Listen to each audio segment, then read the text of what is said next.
Swastiastu, Namo Buddhaya, salam kebajikan untuk seluruh UMKM, baik yang ada di Yogyakarta maupun yang ada di luar Yogyakarta. Yang saya hormati pada siang hari ini sudah hadir di Zoom meeting kita pada siang hari ini ada Bu Ati Sri Purwatiningsih, SEMACC, CFP selaku narasumber ya pada siang hari ini, dan juga Sobat Rumah BUMN Yogyakarta atau Ruby, Sobat Ruby yang siang pada hari ini dengan semangatnya, ya semangat untuk belajar, semangat untuk meningkatkan levelnya, meningkatkan kompetensinya, sudah hadir pada Zoom meeting pada siang hari ini. Saya ucapkan terima kasih, selamat siang dan semangat pagi, walaupun kita mulai di siang-siang, tapi semangat kita harus tetap semangat pagi ya. Puji syukur kehadirat Allah Subhanahu wa taala, Tuhan yang Maha Esa yang telah melimpahkan kesehatan ya kepada kita semua sehingga kita bisa diberi kesempatan pada siang hari ini untuk bisa mengikuti kelas Zoom meeting ya yang akan disampaikan nanti oleh narasumber kita. Ya mudah-mudahan apa yang kita lakukan di hari ini bisa banyak mendapatkan manfaat ya buat kita semua. Perkenalkan, saya Suki Rifai, CFO Muda dari Rumah BUMN Daerah Istimewa Yogyakarta yang pada siang hari ini mewakili Rumah BUMN Yogyakarta akan menjadi moderator pada Zoom meeting siang hari ini. Dan yang luar biasa ya, pada siang hari ini kita menyelenggarakan Zoom meeting dengan materi tentang disiplin atur keuangan terpisah antara uang usaha dan uang pribadi. Nah, saya nggak sendiri nih dari Rumah BUMN pada siang hari ini. Saya ditemani oleh ada Mas Irfan dan Mas Dito yang akan menjadi co-host pada siang hari ini yang akan membantu ya Sobat Ruby semua apabila ada pertanyaan terkait dengan materi yang mau diminta atau hal-hal lainnya dari Rumah BUMN, Mas Irfan dan Mas Dito siap membantu pada siang hari ini. Ya, sebelum memulai kelas, izinkan saya untuk memperkenalkan narasumber pada siang hari ini ya. Pada hari ini, hari Selasa, tanggal 9 November 2021, saya perkenalkan kepada Sobat Ruby semua, narasumber kita, Ati Sri Purwatiningsih, SEMACC CFP yang telah hadir ya. Beliau ini sebagai financial expert ya, banyak sekali kegiatan yang dilakukan oleh beliau ya. Beliau ini juga sebagai financial planner, terus founder dan CEO KJA ASP, terus founder dari Sekolah Finansial dan owner dari Salvin snack ikan kulit ikan salmon ya.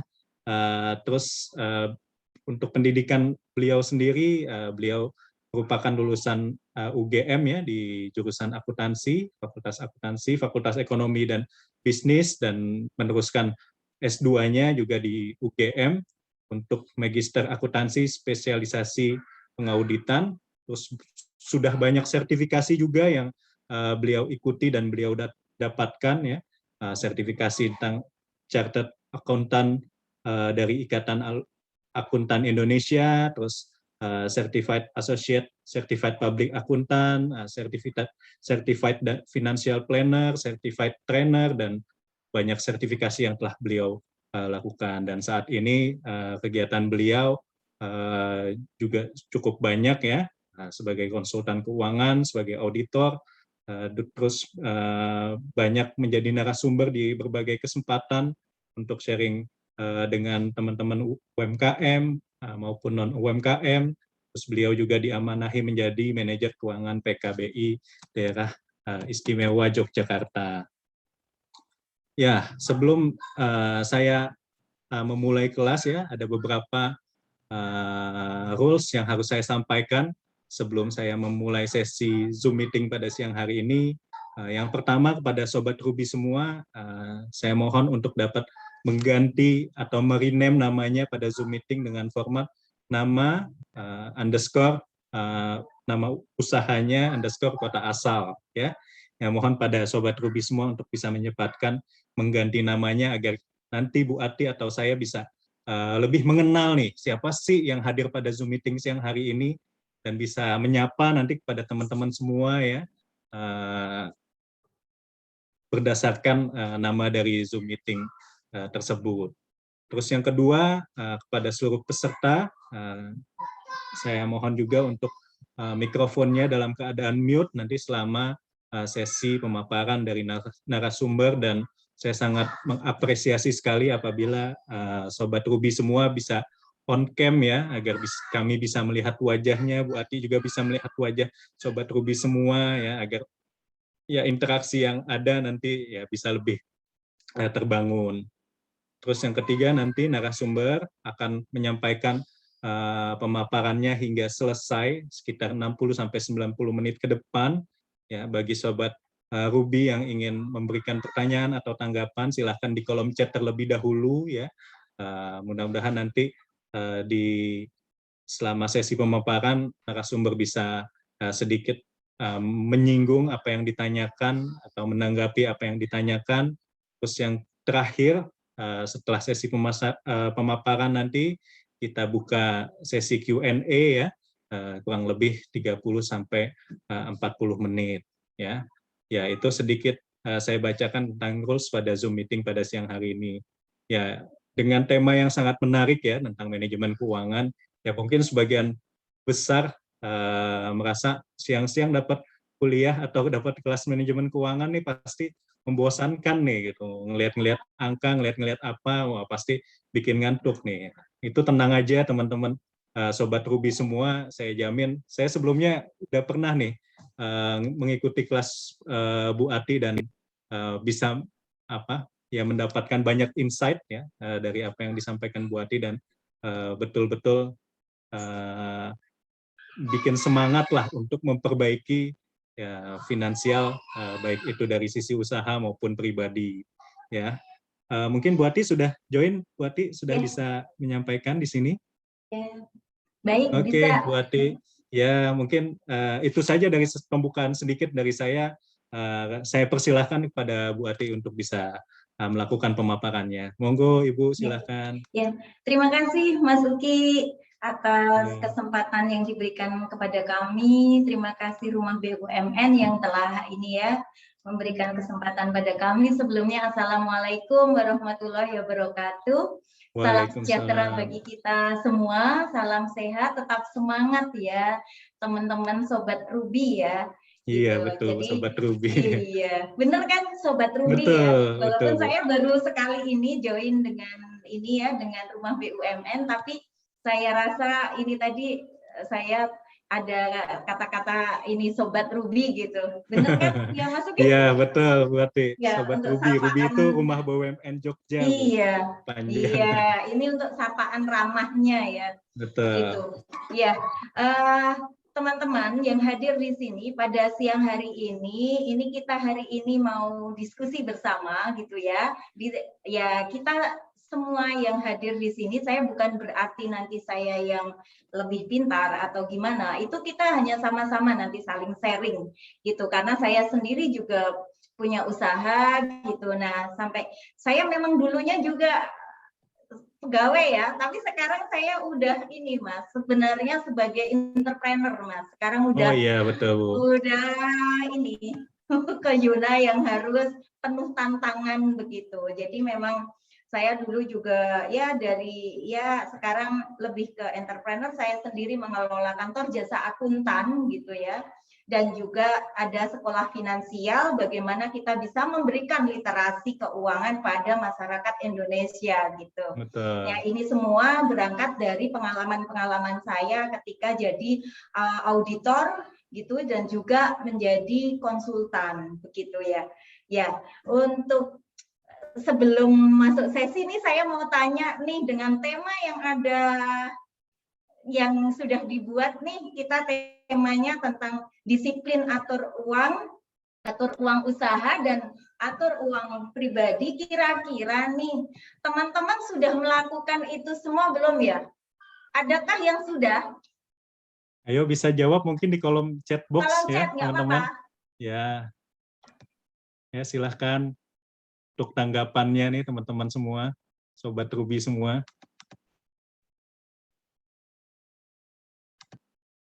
Ayo, kira-kira siapa yang udah? Berarti kalau nggak ada yang jawab, berarti belum semua ya? Mungkin gitu Bu, malu-malu nih Bu. Iya, Untuk ini oke, menjawabnya. nggak apa-apa. Jadi memang memang untuk memisahkan uang pribadi dan uang usaha itu memang sesuatu hal memang yang penuh tantangan begitu ya. Ketika saya sendiri juga mengalami gitu, bahwa makanya saya juga saya belajar sampai menjadi CFP gitu, karena paling nggak bisa untuk ngatur untuk diri saya sendiri gitu. Tapi ternyata bisa untuk ditular-tularkan, karena berangkat dari klien saya yang rata-rata juga pengusaha gitu ya, yang biasanya ketika laporan keuangan. Nah, ini pagi tadi saya ngisi juga training offline gitu ya, membantu dari Dinkop yang undang saya gitu ya, Dinas Koperasi dan UKM Sleman gitu, untuk bagaimana manajemen dan perencanaan keuangan usaha gitu. Nah, ini memang sangat penting sekali gitu, bagaimana kita sebagai pengusaha, sebagai UMKM itu walaupun masih mikro, kita harus belajar namanya pengelolaan keuangan. Begitu. Ya udah, ini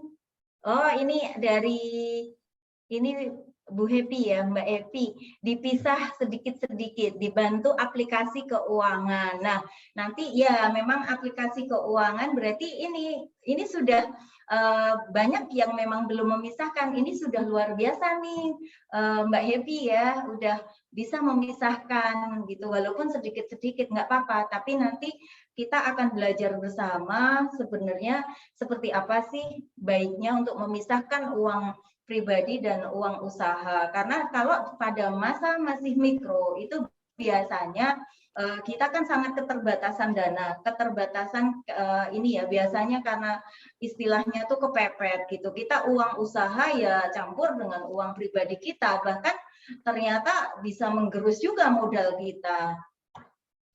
Izinkan saya share screen ya.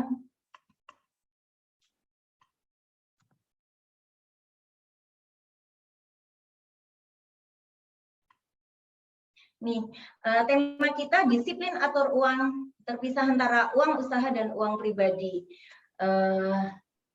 Ini tadi CV saya udah dibacakan Mas Uki ya. Jadi, nah kita mulai nih, pentingnya disiplin atur uang usaha dengan uang pribadi. Yang pertama itu memang ini pembukuan keuangan itu menjadi lebih efektif dan efisien. Maksudnya apa? Jadi kita bisa ketika sudah mempunyai laporan keuangan, kita membukukan laporan keuangan, jangan dipikir kayak nanti sebagai akuntan, kayak akuntan yang buat harus accounting. Enggak, apa yang tercatat pada usaha teman-teman, walaupun masih manual, misalnya buku tulis aja, nggak apa-apa gitu. Pakai buku tulis, apapun ditulis, baik penerimaan dan pengeluaran, itu pencatatan gitu ya, namanya pencatatan. Apa yang sudah diterima, apa yang sudah dikeluarkan itu bisa ditulis gitu. Terus arus kas keuangan usaha dan keuangan pribadi itu jelas gitu, mana yang uang usaha kita, mana yang uang pribadi kita. Nah, ini pentingnya untuk mengatur ya, ini perlu disiplin ya, makanya temanya ada kata-katanya disiplin. Nah, yang disiplin ini yang susah gitu.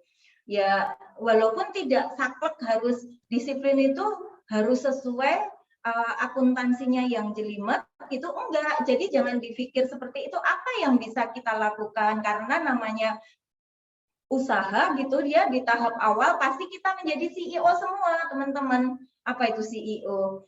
Chief Everything Officer. Jadi semuanya kita yang lakuin, jadi produksi, pemasaran, jadi ngelola keuangannya, bahkan nanti ya semuanya kita, tanggung jawab kita gitu.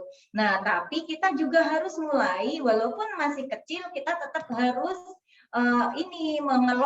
mengelola usaha kita, karena kita harus punya impian bahwa cita-cita bahwa bisa lebih besar lagi usaha kita gitu. atau istilahnya bisa scale up gitu ya. Nah, usaha-usaha itu ketika mau scale up itu memang permasalahannya itu banyak di keuangan, di finance, itu yang menjadi problema. Bahkan usaha bisa bangkrut gara-gara nggak punya laporan keuangan, gara-gara karena utang pajak yang besar. Itu ada yang seperti itu. Begitu masih kecil gitu ya, berproses gitu ya, pengennya kan besar ya. Nah, begitu besar nggak sadar bahwa keuangan, laporan keuangannya nggak ada atau kurang bagus gitu. Jadi ketika nanti kalau harus kirim karena pun sudah punya NPWP ya, kalau usahanya sudah nanti sudah mungkin berbentuk PT, kalau sekarang masih sendiri, tapi nanti pasti akan naik menjadi apakah CV, PT, nah kayak gitu. Nanti ketika sudah berproses dan sudah menjadi kayaknya omsetnya besar, kita enaknya pakai PT atau CV. Nah, itu pemilihan-pemilihan itu ada tahapan itu. Itu ketika nanti mau scale up. Nah, ketika mau scale up itu biasanya juga permasalahannya ada di laporan keuangan dan memanage manusia, HRD ya, HR gitu. Nah, yang ketiga itu pentingnya disiplin itu mengetahui laba atau rugi usaha gitu. Jadi itu harus tahu dulu, dan laporan keuangan yang pertama yang harus tahu ya laporan laba rugi gitu. Yang kedua laporan neraca atau laporan posisi keuangan. Nah, ini kenapa penting? Saya pernah tanya ke klien saya gitu, karena saya sekarang berhubungan dengan banyak klien yang ternyata ketika saya tanya sudah tahu laba rugi selama ini nggak pernah tahu. Pokoknya yang penting ada uang, yang penting bisa untuk kehidupan keluarga gitu, tapi kan nggak tahu apakah itu berkembang apa nggak bisa diukur karena yang penting jalan gitu. Nah, ketika masih tahapan itu ternyata juga ada permasalahan perpajakan, baru nanti cari kami kayak gitu untuk bagaimana pelaporan keuangan yang baik gitu. Nah, ini kesalahan fatal, kebiasaan-kebiasaan yang salah dalam mengelola keuangan sebagai pengusaha. Nah, apa itu? Tidak memisahkan uang atau keinginan pribadi dan usaha. Nah, kadang ini sangat sangat banyak kejadian-kejadian yang memang usaha itu yang pertama ketika masih kecil gitu ya, kita berupaya untuk nanti omsetnya bisa naik gitu. Setelah naik gitu ya, setelah berkembang gitu, ternyata kita punya keinginan-keinginan yang usaha kita maju, tapi keinginan kita juga maju, gaya hidup kita juga maju, pengen mobil baru, pengen yang kira-kira yang itu justru malah menurunkan aset kita gitu. Nah, ini yang terjadi. Akhirnya pernah saya di beberapa waktu yang lalu diskusi sama ya inilah ya yang ternyata bahwa beberapa waktu ini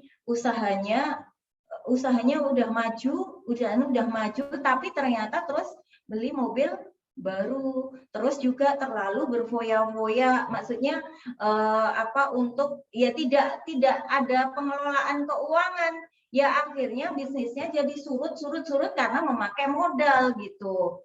Utang pinjaman ke bank itu bukan untuk meningkatkan usaha, karena utang itu tujuannya sebenarnya kan untuk meningkatkan usaha kita. Jadi melipat gandakan dari keuntungan. Kalau misalnya dengan modal misalnya 10 juta saya dapatnya segini, tapi begitu modalnya 15 juta harusnya kan naik kayak gitu.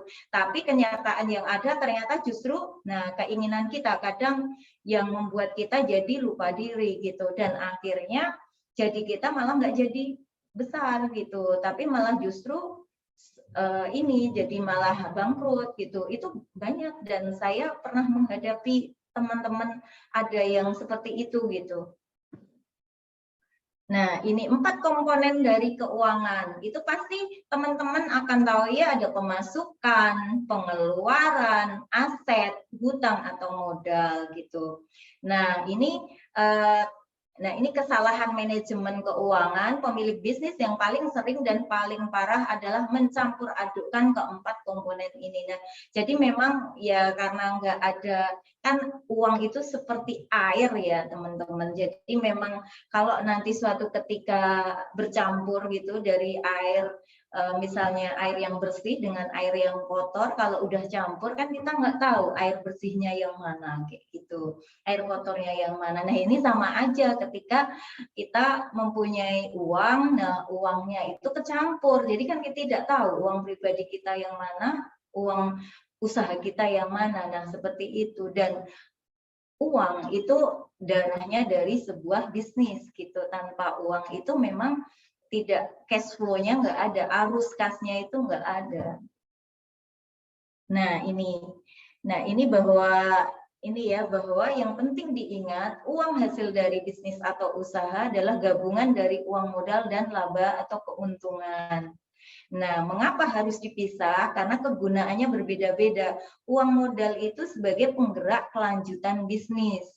Nah, laba itu untuk menambah modal dan untuk kesejahteraan pengusaha. Nah, nanti berapa bisa boleh ngambil labanya, kayak gitu. Dari laba itu apakah memang harus semuanya untuk diputarkan kembali untuk menjadi tambahan modal, atau nanti bisa kita menggunakan berapa persen untuk ini sebagai keuntungan, sebagai nanti untuk bisa nanti untuk beli yang diinginkan, tapi kan sesuai dengan perencanaan kita. Nah, yang perlu dilakukan yang pertama itu buat rekening, atau kalau punya kartu kredit harus terpisah nih antara uang usaha dan uang pribadi. Nah, buat rekening terpisah. Jadi untuk rekening, kalau memang mau pakai rekening nanti untuk saya tidak tahu teman-teman skala dari bisnisnya berapa, maksudnya skala yang mana, apakah mikro atau yang sebelum mikro kayak gitu. Itu kan usaha. Setelah saya perjalanan sampai di sini, saya kebetulan juga Ketua Umum Himpunan Pengusaha Pribumi Indonesia. Saya juga punya teman-teman anggota kami yang banyak UMKM dan yang sebelum mikro juga ada gitu. Jadi tahu bahwa ternyata ini juga banyak sekali teman-teman yang memang masih ya kesulitan karena masih ini modalnya aja juga sangat minim kayak gitu. Nah, itu kan nggak perlu rekening gitu. Kalau itu hanya cash ya, uang. Jadi kalau seperti itu bisa dengan amplop gitu, nggak punya rekening. Tapi dengan sistem amplop gitu. Atau kalau nggak amplop ya nggak apa-apa. Apa yang bisa untuk memisahkan? Pokoknya uang pribadi dan uang usahanya coba dipisah. Kalau nanti kurang gimana? Nah, nanti ada tekniknya. Nah, catat semua transaksi ya pinjam meminjam yang terjadi. Ya kalau memang mau ngambil uang usahanya ya nanti kita tetap nyatet apapun yang terjadi dicatat gitu loh. Transaksi apapun yang terjadi dicatat. Nah, buat catatan dan rencana keuangan yang terpisah. Kenapa ada kata rencana? Sebenarnya rencana itu bisa kita buat, ya kalau kita punya usaha, kita juga tetap harus punya rencana kan. Untuk yang perusahaan-perusahaan yang sekarang mungkin sudah besar, kategori besar, itu pun juga ada budgeting, ada rencana, ada penganggaran gitu. Ya kita yang harus coba kita buat rencana itu. Kalau awalnya ya memang kita yang penting jalan dulu gitu, kita yang penting upaya dulu, jalan dulu, tapi tetap semuanya dicatat. Nah, dari dicatat itu kita bisa nanti di-review gitu, kita review sendiri. Kita itu ternyata untung atau rugi gitu loh. Kalau rugi, coba lihat biaya-biaya yang terbesar itu yang paling banyak keluar itu apa? Apakah kita salah strategi menetapkan harga jual gitu? Karena ada tekniknya membuat harga jual itu. Mungkin nanti di sesi yang mungkin yang selanjutnya atau kapan kayak gitu ada bagaimana menetapkan harga jual yang baik, yang benar. Terus bagaimana HPP, harga pokok penjualan. Nah, seperti itu. Itu juga nanti itu bisa untuk review kalau kita punya catatan. Tapi kalau nggak punya catatan, ya kita nggak bisa. Kadang cuma di ingatan kita aja gitu. Padahal kalau ingatan kita, kan kita banyak nanti lupa, cepat lupa. Nah, ini pengusaha memang tidak memiliki gaji gitu. Nah, terus bagaimana? Nah, ini yang pertama pengusaha itu bisa menggaji diri sendiri dari usaha itu. Ya nanti kalau memang belum bisa, itu bisa nanti dengan ini aja di apa istilahnya di bagi gini, misalnya ada penarikan pemilik, penarikan modal dari usaha namanya prive gitu. Itu pun kalau memang kalau kita sudah nyatat semua, itu akan ketahuan nih. Nanti kira-kira kita tadi untung apa rugi ya, dari untungnya itu kita boleh ambil berapa. Nah, itu kita lihat dari kondisi usaha kita. Kalau usaha kita memang lagi tahapannya bagus gitu, yang penting itu kalau kita catat, kita akan bisa mengikuti alur dari laporan keuangan kita itu, kita bisa memprediksi kira-kira nanti kita tahun depan gimana kayak gitu, atau itu biasanya dengan histori, karena namanya laporan keuangan ya, itu bisa dari sejarah kita yang sebelumnya. Kalaupun nanti naik, pasti ya naik, tapi kan juga nggak drastis banget. Kalau drastis banget bisa jadi kayak contoh kemarin waktu COVID gitu. Waktu COVID ada yang turun drastis, tapi ada yang naik drastis gitu. Nah, ada juga yang justru yang naik drastis. Contoh kemarin itu ya ini saya ada klien itu ya usaha di peti jenazah gitu, itu justru memang dengan kerjasama dengan rumah sakit itu justru naik drastis. Tapi kan ada juga yang justru jadi turun, misalnya ini ya, apalagi untuk kalau yang mungkin punya usaha kantin di sekolah, tiba-tiba terus nggak ada anak sekolah yang masuk, nah itu kan tentu saja terus itu mati gitu. Nah itu bagaimana? Nah nanti kalau seperti itu kita bisa cari istilahnya agile. Sekarang ini kita harus lincah-lincah untuk mencari kira-kira kalau ini nggak bisa pasti ada jalan yang lain gitu. Jangan patah semangat, harus growth mindset gitu.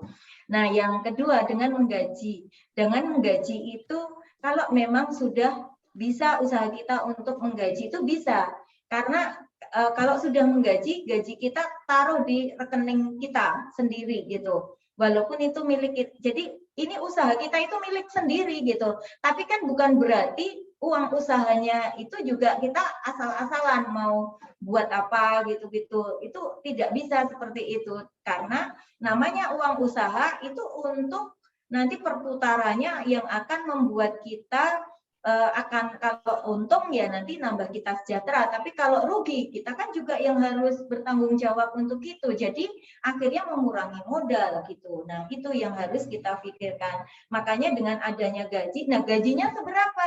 Gajinya untuk seberapanya coba kita list, teman-teman. Nanti coba ngelis kebutuhan keluarga. Kalau yang sudah menikah itu kan kebutuhan keluarga pasti banyak ya. Ada kebutuhan, kalau yang masih single ya kebutuhan sebulan itu butuhnya berapa gitu. Untuk pengeluaran-pengeluaran yang harus dikeluarkan. Ini yang harus ya, bukan yang diinginkan. Tapi yang seharusnya. Kalau nggak ada itu, kita tidak bisa hidup gitu. Atau tidak bisa hidup layaknya gitu. Pokoknya yang penting apa yang kira-kira prioritas yang itu ditulis aja, kebutuhan kita sebulan berapa. Nah, itu harusnya gaji kita segitu gitu. Minimal untuk angka hidup kita. Kalau punya keluarga kan tentu saja mungkin ada biaya gaji, biaya pendidikan anak, ataupun nanti biaya tambah ini kan, biaya untuk konsumsi itu kan akan nambah kayak gitu. Nah, itu coba ditotal semua kebutuhan keluarga.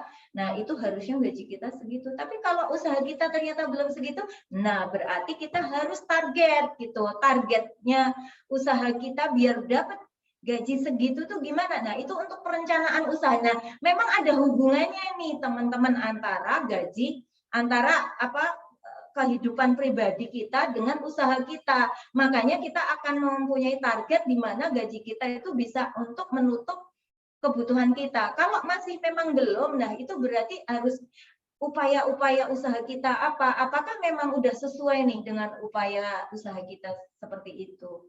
Nah itu. Terus dividen. Dividen ini pembagian dengan persentase laba usaha. Nah ini kalau ada yang memang ada yang investasi ke kita gitu, itu dividen, atau diri kita juga bisa ngambil nanti prosentase aja, walaupun sendiri juga bisa nanti dibuat apa kira-kira berapa kan ini untuk diri kita sendiri. Nah, memang untuk kehidupan bulanan ini gunakan gaji. Bila belum bisa menggaji, catat sebagai hutang gaji dari usaha Anda.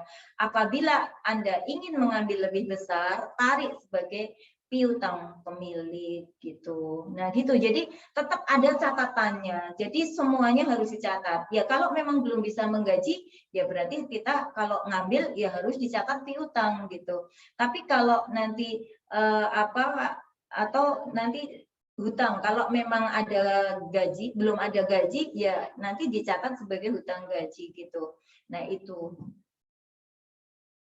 Nah ini bisnis atau usaha tidak sebagai aset, maksudnya apa? Nah di sini nih, bisnis sebagai income, sumber income atau penghasilan tidak akan menghasilkan apabila tidak dikerjakan. Saat Anda memperlakukan bisnis sebagai sumber income, maka Anda akan dipekerjakan oleh bisnis Anda. Tidak ada waktu untuk keluarga berlibur. Nah, ini maksudnya kita memang di tahap awal memang semuanya bahwa bisnis sebagai income gitu. Tapi kan dengan berjalannya waktu, dengan kita juga mulai berusaha dan juga mulai belajar bagaimana leher ke atas. Maksudnya tahu nggak teman-teman, leher ke atas itu kita belajar rumah BUMN selalu memberikan training-training baik mungkin online, offline gitu, membantu bagaimana kita untuk bisnis kita agar maju. Nah, ini untuk leher ke atas ya, ini malah tidak dan free lagi. Nah, apalagi seperti itu. Nah, ini gunakan kesempatan itu. Jadi nanti kita akan menganggap bahwa suatu ketika bisnis kita itu sebagai aset. Nah, kita fokus pada sistem. Sistem apa? Semuanya dengan sistem. Dari tata kelola keuangannya, gitu, dari tata kelola manusianya. Nanti lama-kelamaan bisa jadi ini, siapa tahu kan dari perkembangan usaha kita bisa punya karyawan yang mungkin dari pertamanya 1, 2, 3 gitu dan seterusnya gitu. Itu. Nah, itu pun saya juga udah ngerasain gimana saya sebagai karyawan terus akhirnya beralih menjadi harus entrepreneur ini. Saya mengelola orang gitu ya, awalnya dari sedikit gitu. Nah, terus lama-lama kita bisa hire orang-orang lain. Nah, itu ternyata juga kita harus belajar bagaimana mengelola orang gitu. Saya juga belajar bagaimana mengelola HR, untuk HRD-nya itu gimana, mengelola orangnya, kalau mengelola keuangan karena saya sendiri karena di sini juga ini ya, karena dari background keuangan ya tentu saja bisa. Nah, dari situ bahwa memang kita pertamanya memang bisnis sebagai income, tapi kita harus tidak cukup seperti itu. Kita harus punya mimpi kita bahwa bisnis kita menjadi aset. Bisnis kita menjadi aset itu kita berarti membentuk subsistem untuk pemasaran, penjualan, operasional, pengelolaan karyawan, dan keuangan. Kita berharap nanti ke depan bisnisnya jalan, ownernya itu bisa jalan-jalan gitu. Nah, kalau sekarang kan belum, ini kita harus berjuang gitu. Nah, ini keempat, itu tidak membuat laporan keuangan. Nah, padahal laporan keuangan sendiri itu memudahkan kinerja usaha, mengetahui posisi keuangan, kekayaan keuangan itu seperti apa, bagaimana caranya. Banyak yang bertanya, Bu, bagaimana ini bisnisnya udah jalan nih, kita mau mulai dari mana? Nah, itu pertanyaan itu yang banyak ditanyakan. Mulainya dari mana? Ya saat ini, kita mulai saat ini. Kalau yang kemarin nggak ada data, saat ini harus mulai gitu. Tidak ada kata terlambat gitu. Terus memudahkan pengembangan usaha gitu ya. Terus ini ketika kita sudah tahu laporan keuangan, itu kita bisa baca laporan keuangan. Dari baca laporan keuangan itu kita akan tahu kesehatan usaha kita. Sebenarnya sehat apa enggak usaha kita itu? Itu bisa dari laporan keuangan gitu. Kita bisa ngukur kinerjanya, kinerja usaha kita gitu. Kalau ada namanya pengukuran itu, kalau memang sudah ada pengukuran untuk organisasi, itu ada namanya balance scorecard, itu juga bisa dari sisi keuangan, dari sisi nanti di bisnis prosesnya gitu-gitu. Nah, terus bisa juga membuka akses permodalan.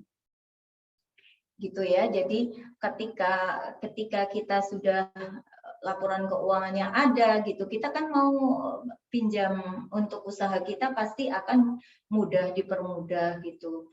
Terus ini bahwa laporan keuangan itu sebagai pertanggungjawaban kepada pihak eksternal. Kalau kan masih kita sendiri yang memiliki, ya kita kan juga kita butuh tahu internal kita, itu juga butuh tahu perkembangan usaha kita gitu. Nah, nih sebenarnya ini fungsi hampir sama ya. Fungsi laporan keuangan itu mengetahui laporan laba rugi, terus efektivitas keuangan. Nah, ini kewajaran gitu. Nah, ini kita misalnya perkembangan usaha kita, kalau kita sudah tahun ke tahun gitu, kita udah punya laporan keuangan, itu bisa untuk analisis proyeksi gitu ya, untuk proyeksi jangka mungkin 2 tahun ke depan seperti apa gitu. Nah, itu next itu ini tingkat advance-nya lagi gitu. Bagaimana kita membuat proyeksi laporan atas ini ya, proyeksi keuangan gitu.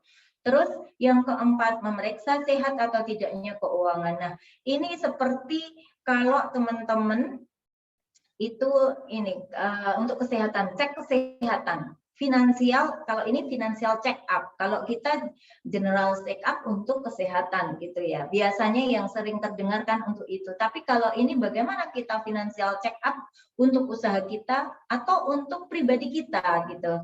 Nah, untuk finansial check up untuk pribadi kita harusnya seperti apa gitu. Itu bisa. Terus menetapkan strategi usaha gitu ya.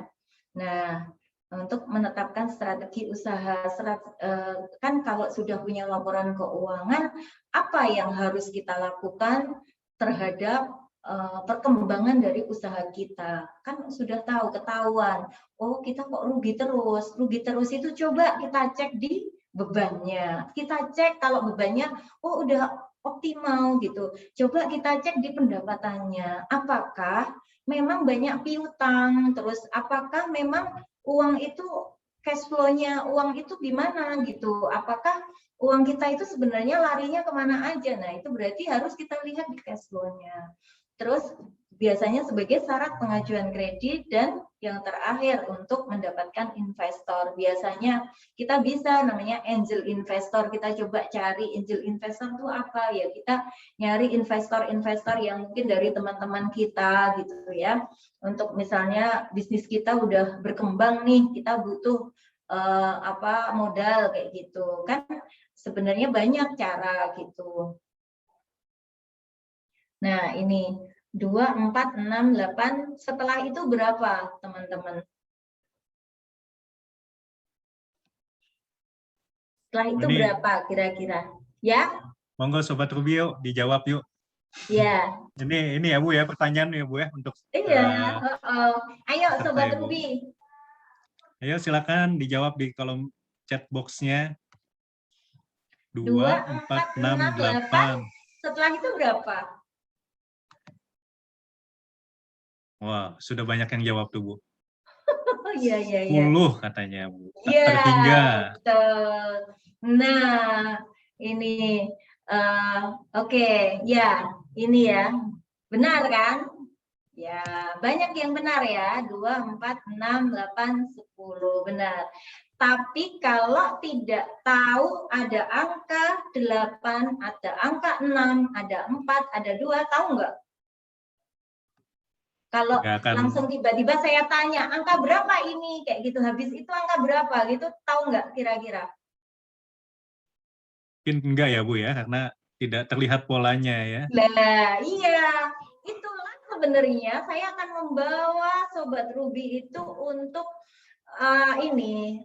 ternyata laporan keuangan itu penting gitu, karena ini per tahun misalnya kita sudah punya historinya kan tahu, oh pasti tahun depan kayak gini gitu loh, Sobat Ruby semua gitu. Jadi itu makanya sudah ada pola kan, nah makanya lebih gampang gitu. Apalagi kalau proyeksi kan biasanya 5 tahun udah punya laporan, misalnya 3 tahun ke atas gitu udah bagus tuh.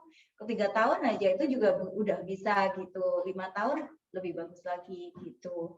Nah itu sebenarnya bahwa kalau sudah punya laporan keuangan, tentu saja laporan keuangan yang ini ya, yang bisa untuk dianalisa. Kalau masih pencatatan, nggak apa-apa pencatatan, tapi nanti di akhir tahun harus buat posisi keuangan, tapi tiap bulan harus tetap buat laporan laba ruginya gitu. Oke. Laporan laba rugi itu pokoknya di ini mana pendapatan, mana ini biaya gitu ya. Itu terus yang berurusan dengan hutang piutang itu nggak dimasukkan di nanti di laporan posisi keuangan gitu.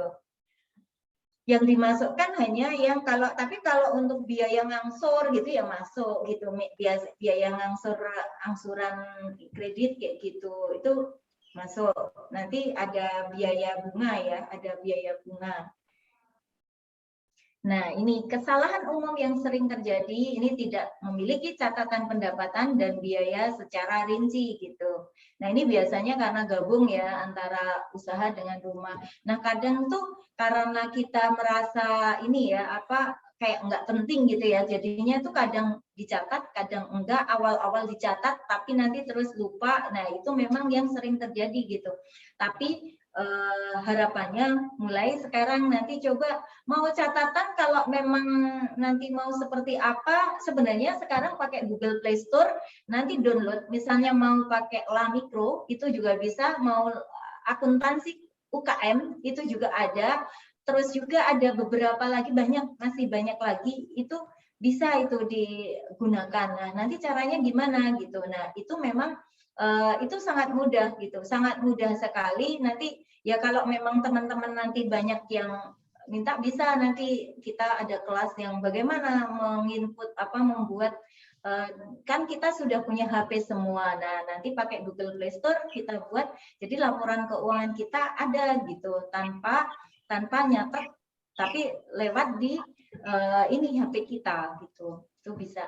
Terus ini menggabungkan uang pribadi dengan usaha. Nah, ini penggunaan rekening bersama. Nah, terus penentuan harga tanpa perhitungan yang tepat. Biasanya harga teman. Maksudnya apa? Kalau nah ini harus di penentuan harga jual itu penting banget gitu. Berapa BEP-nya? BEP break even point. Maksudnya titik impas. Maksudnya yang kira-kira kita posisi nggak untung, tidak rugi. Nah, itu yang mana? Nah, itu yang harus kita lihat teman-teman gitu. Nah, sekarang kalau itu tadi lebih ke arah ini ya, bagaimana di usaha kita gitu. Itu sebenarnya bisa, itu sesinya itu kalau mau dibahas lagi lebih detail bagaimana laporan keuangan yang sebenarnya untuk UMKM seperti apa sih gitu. Itu bisa nanti di sesi tanya jawab bisa tuh. Nah, ini saya membawa teman-teman untuk mengenal piramida keuangan gitu dalam hidup manusia. Nah, ini sebenarnya Mas Uki juga CFP nih. Jadi nanti kita bisa sharing bareng loh Mas Uki. Oh iya Bu, tapi Iya. harus banyak belajar dari Bu Ya, ini. malu itu. Iya, jadi pasti kalau CFP pasti tahu nih gitu. Iya, betul. Jadi nanti ini ya di sini bahwa yang pertama ini kan memang di mana kita namanya keamanan keuangan. Nah, ini arus kas. Nah, ini yang penting kan arus kas dulu nih, kas masuk, kas keluar, terus dana darurat. Itu masih tahapan di keamanan keuangan. Nah, sampai setelah itu ada kita untuk manajemen risiko. Ada apa ini? Ada misalnya kita kan kita harapannya kan pengennya sehat terus, tapi suatu ketika terjadi kita misalnya ternyata sakit. Nah, itu berarti kan harus butuh apa? Apakah itu mau asuransi atau karena saya bukan dari ini ya, saya nggak menyarankan asuransi apa, tapi yang jelas nanti untuk pemikiran kita bersama bahwa kalau memang tidak dengan jalan asuransi mau cara apa? Itu nanti coba kita bisa nanti kita diskusikan. Nah, itu terus untuk rawat inap. Nah, sekarang tapi BPJS ini ya kesehatan kan juga ada gitu. Tapi kalau memang saya pengennya yang nanti kalau di kamar yang sehari 1 juta kayak gitu. Nah ini kan kalau BPJS kan nggak ini, nanti harus ikut asuransi swasta. Nah itu nanti bisa tanya ke asuransi apa yang bisa, yang selain ya nanti bisa mengcover, karena kan ini sudah ada BPJS. Kalau yang sudah ikut BPJS apakah nanti bisa mengcover juga gitu. Terus ada pertanggungan jiwa. Pertanggungan jiwa itu kalau tiba-tiba misalnya kita sebagai kepala keluarga atau memang yang pokoknya yang harus nanti kalau ketika terjadi apa-apa, risiko apa-apa itu nanti akan dapat istilahnya proteksi untuk itu ya, itu namanya pertanggungan jiwa. Nah itu perlu difikirkan, ini namanya manajemen risiko, itu baru di tahapan ini ya. Nah ini baru keamanan keuangan. Nah untuk tahapan selanjutnya kalau itu semuanya sudah kita pikirkan, kita akan membuat namanya tujuan keuangan. Nah ini apa tujuan keuangan? Terserah setiap manusia, setiap keluarga. Kalau memang yang itu pasti beda-beda. Ada yang nanti ada rencana dana pendidikan atau pembelian rumah atau nanti mau umroh haji gitu. Itu bisa. Terus ada dana hari tua. Nah setelah itu kita mikirin rencana pensiun. Kita mau pensiun kapan nih? Ketika kita mau pensiun kapan, ini bisa pakai kalkulator gitu ya, kalkulator keuangan. Ini di handphone bisa gitu pakai handphone. Nah, nanti kita mau rencana pensiunnya mau umur berapa nih, butuhnya berapa. Nah, bisa dicicil dari sekarang.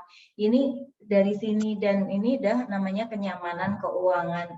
Nah, setelah itu baru distribusi keuangan. Untuk apa itu? Rencana misalnya untuk warisan, mendistribusikan kekayaan kita.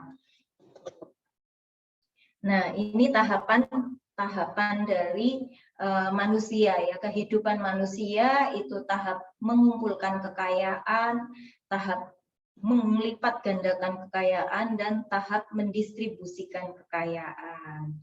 Nah ini jadi tapi gimana mau mendistribusikan kekayaan, ini aja saya tiap hari juga masih kekurangan gitu. Nah ini berarti kita masih di tahapan memang untuk baru tahapan yang untuk arus kas tadi gitu, untuk memenuhi arus kas masuk dan kas keluar gitu ya, yang penting bisa hidup kayak gitu. Nah baru tahapan di situ. Nah tapi nanti kan kita juga harus punya target, kita makanya perlu direncanakan, perlu perencanaan itu karena uang kita itu sangat terbatas. Kalau uang kita tidak terbatas, masih tidak berseri ya ibaratnya, itu kita boleh tanpa perencanaan, pokoknya ini keluar gitu, ngeluarin untuk beli apa ada, itu nggak usah perencanaan, nggak apa-apa. Tapi karena kita itu sangat terbatas, itu butuhlah namanya perencanaan keuangan. Nah ini peta kebebasan finansial nih. Nah ini kita sudah dibantu oleh sahabat saya gitu ya, Dr. Dandung Bawono. Beliaunya juga CFT juga, seorang dokter anak, tapi lebih cenderung financial planner, menjadi financial planner khusus dokter gitu. Nah di sini kita mulai dari financial check up dulu. Pertamanya tuh financial check up dulu, terus kita cash flow kita lihat surplus atau defisit gitu ya. Terus kalau sudah ini kita ini dana darurat, kita pikirin ada dana darurat. Dana daruratnya cukup apa enggak gitu. Dana darurat itu apa sih?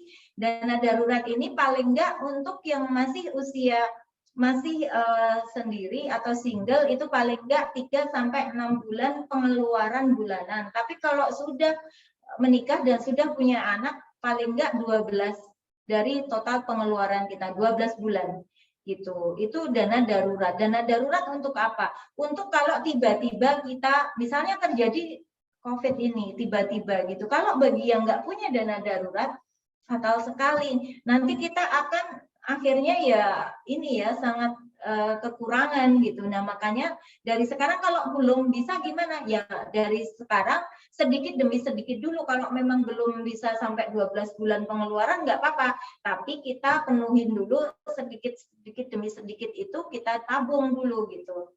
Terus hutang yang sehat.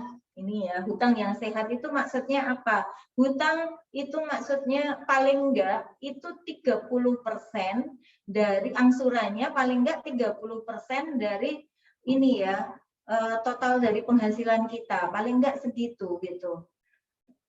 Terus hutang yang sehat itu, tapi hutangnya untuk apa? Hutang produktif, bukan hutang konsumtif. Kalau hutang konsumtif, nanti kita juga akhirnya ini apa sudah menjadi biaya lagi ya. Terus ini ini kategori baru financial ready gitu ya.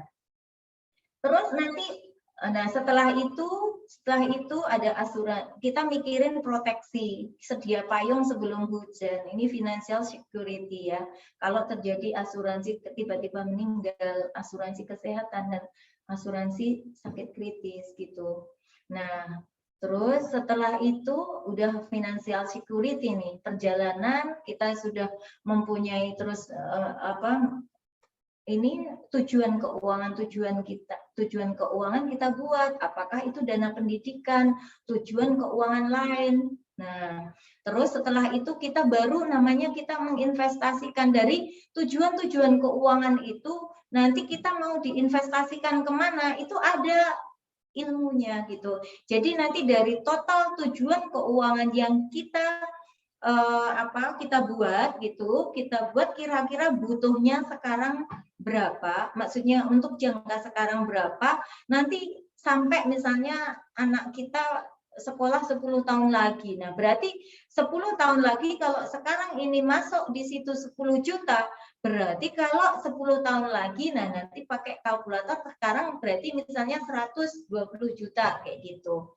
Kalau besok 10 tahun lagi. Nah, itu. Jadi itu namanya perencanaan. Terus nanti bisa total yang harus di setiap bulan disimpan untuk nanti untuk dana pendidikan anak kita itu berapa, itu bisa ketahuan. Jadi total yang harus kita, jadi semua tujuan keuangan itu, tujuan-tujuan keuangan apa yang kita investasikan itu baiknya juga ada tujuan-tujuan keuangannya biar optimal. Nah, terus ada yang dinamakan financial freedom. Financial freedom itu apa artinya? Financial freedom itu kalau memang kita sudah bisa hidup, pengeluaran kita bisa dihidupi dari hasil investasi kita, atau kita diem saja, kita masih bisa membiayai semua pengeluaran-pengeluaran kita. Nah, ini terus menyiapkan harta dan yang untuk ini ya generasi selanjutnya, financial legend ya yang terakhir ini gitu. Nah, nanti coba untuk menikmati hari tua, kita sebagai pengusaha, sebagai sekarang masih misalnya kita merasa ini ya mikro gitu, tapi kita punya, nanti kita harus punya target berapa lama, kita tahapannya apa gitu. Kadang kan kalau memang usaha di level mikro itu sekarang nanti kita bisa lihat, kita bisa dengan kita buat namanya bisnis plan gitu ya. Bisnis plan itu kira-kira nanti dari situ kita akan bisa untuk kontrol dari apa yang sudah kita jalankan. Nah, ini hubungan antara ini ya, uang bisnis dan uang pribadi ya. Nah, jadi ketika kita menjadi ini pengusaha gitu ya, ini pemasukannya, ini pengeluaran di sini akan menjadi gaji pemilik, gaji karyawan dan lain-lain, biaya usaha gitu ya. Ini ada aset, ada liabilitas gitu. Nah, tapi gaji pemilik nanti masuk di kantong cash flow kita yang pribadi itu menjadi pemasukan gitu. Kalau di usaha kita menjadi pengeluaran, tapi begitu masuk di pribadi kita itu menjadi gaji pemilik. Atau kalau memang belum bisa menggaji, bisa privé, mengambil dari keuntungan itu, dari keuntungan usaha gitu ya, itu nanti menjadi pemasukan dan itu bisa menjadi pengeluaran nanti dikeluarkan sesuai dengan kebutuhan-kebutuhan kita. Nah, itu nanti ada liabilitas tuh hutang gitu. Nah, aset kita nanti di bisnis kita ini di laporan keuangan kita yang pribadi itu menjadi aset, bisnis itu menjadi aset gitu. Karena kan bisa untuk nanti akan kalau untung nanti bisa untuk kehidupan, untuk pengeluaran, membiayai pengeluaran kita begitu. Nah, ini bagaimana ini ya seorang pengusaha itu ini untuk mengelola keuangan pribadinya. Yang pertama ini kendali penuh pada budget bulanan. Maksudnya apa ini? Jadi kita harus mengendalikan, gaya hidup kita itu kita harus kendalikan juga gitu. Jadi kalau memang saat ini usaha kita sedang bagus gitu, ya kita juga harus lihat, kita harus punya perencanaan untuk membangun lebih besar lagi. Maksudnya ya dibagi, bisa untuk lah. Terus kapan kita mau senang-senangnya? Boleh senang, tapi kita prosentase gitu. Nah, untuk prosentase berapanya, idealnya berapa, itu tergantung dari usaha teman-teman gitu. Kalau saya sudah tahu kondisi dari laporan keuangan teman-teman, saya bisa memberikan masukan gitu. Terus yang kedua, mengatur prioritas gitu. Jadi harus prioritas ya antara need dan want gitu. Mana yang keinginan, mana yang memang harus dilakukan gitu. Harus. Jadi kalau tanpa itu tidak bisa jalan ada hambatan dalam kehidupan. Nah, itu berarti harus prioritas tuh gitu. Misalnya makan kan kalau nggak makan kita kan jadi kelaparan, terus jadi sakit. Nah, itu kan berarti harus gitu. Terus menyiapkan dana darurat. Menyiapkan dana darurat ini sangat penting karena ini untuk jaga-jaga gitu kalau nanti terjadi dana daruratnya tadi seberapa. Ya kalau memang sudah ini level, maksudnya kita sudah punya keluarga, ya paling nggak 12 bulan pengeluaran. Gitu. Tapi kalau memang sekarang ini belum ada, nggak apa-apa. Kalau memang sekarang ternyata karena kemarin pandemi ini kita gunakan semua, sekarang nggak ada, ya nggak apa-apa, kita isi lagi gitu. Jadi memang tetap harus diprioritaskan untuk dana darurat. Nah, baru kalau udah punya itu, punya dana darurat, baru berpikir untuk tujuan-tujuan keuangan yang lain. Gitu. Nah, ini untuk ini ya, ketika persentase ini contoh saja. Jadi bisa jadi berbeda juga. Jadi ini ketika mempunyai hutang itu paling enggak 30% dari total ini ya, total pendapatan kita untuk angsuran gitu. Nah, ini untuk sosial gitu juga butuh gitu. Terus untuk kebutuhan sehari-hari, untuk investasi atau tabungan gitu ya. Kalau tabungan sekarang ini memang bukan investasi ya, tapi hanya untuk menyimpan aja karena untuk sekarang ya kita juga suku bunganya pun juga masih ini ya, masih kecil gitu. Maksudnya nggak seperti dulu. Kalau sekarang ya intinya hanya untuk nyimpan uang aja, tapi bukan untuk investasi. Nah terus, ini yang tanpa hutang. Kalau tanpa hutang ini ada hiburan. Bisa hiburan itu maksudnya apa? Nah, ini sebenarnya ya hiburan boleh gitu, tapi tetap kita dalam proses kita dari tidak keluar dari jalur ini. Kalau nanti 50% untuk hiburan, nah itu kan nanti yang lain nanti akan nggak dapat ini, nggak dapat porsi lagi gitu. Nah, untuk kebutuhan sosial, untuk living ya, untuk anggaran kebutuhan sehari-hari gitu. Nah, ini sebenarnya nggak harus seperti ini. Ini boleh mau 50% untuk kebutuhan sehari, 60% juga boleh. Nanti dilihat dari kondisi masing-masing. Nah, prioritaskan untuk ini cara tradisional itu mempunyai penghasilan, dapat penghasilan, langsung dibelanjakan gitu ya. Nah, ini masih sisa. Kalau sisa langsung baru dimasukkan ke sini gitu. Nah, sekarang harusnya itu jadi begini, ketika kita mendapatkan penghasilan ini, terus kita akan langsung kita tabung. Nah, tapi kita sudah punya ini ya tadi udah punya planning nih, tabung kita berapa, bukan 100% langsung ditabung karena kita terus gimana nih. Nah nanti dari itu, dari setelah ditabung kan nanti sisanya ada kelebihannya ini yang untuk ngatur belanja gitu, untuk aturan belanja. Jadi kalau mulai nabungnya di depan itu pasti akan mesti bisa nabung gitu. Tapi nanti gimana kalau akhir bulan juga kurang? Nah, nanti ngambil lagi di tabungan gitu gimana? Nah, makanya perlu direncanakan. Sebenarnya mungkin coba kalau dari Sobat Ruby ini sudah mungkin 3 bulan nih, 3 bulan pertama ini kita coba lihat pengeluaran kita selama 3 bulan. Kita dari bulan sekarang bulan November, Desember, Januari. Coba kita lihat 3 bulan itu. Pengeluaran kita sebulan berapa? Coba kita lihat. Terbesar, biaya terbesar ada di mana? Nah, dari situ kita akan besok lagi berarti kita nggak boleh dong untuk ini. Itu untuk ngontrol untuk kedepannya biar kita bisa lebih ini lagi, lebih lebih kalau memang ternyata lebih banyak yang nggak penting gitu, ternyata kita banyak untuk beli-beli yang nggak penting nih gitu, padahal kita juga nggak pakai. Nah itu kan akhirnya lapar mata gitu, hanya gaya hidup gitu. Nah akhirnya kalau kita punya planning kan kita akan ketahuan, dan kalau punya laporan tadi ya, laporan sederhana aja, nggak harus laporan yang seperti secara akuntansi harus ini ya, harus detail banget, itu enggak. Yang penting kita punya gambaran tentang keuangan kita, keuangan pribadi gitu, itu seperti apa. Nah ini dalam hal 5 cara praktis ya untuk ketika mengelola keuangan keluarga. Yang pertama mengatur cash flow.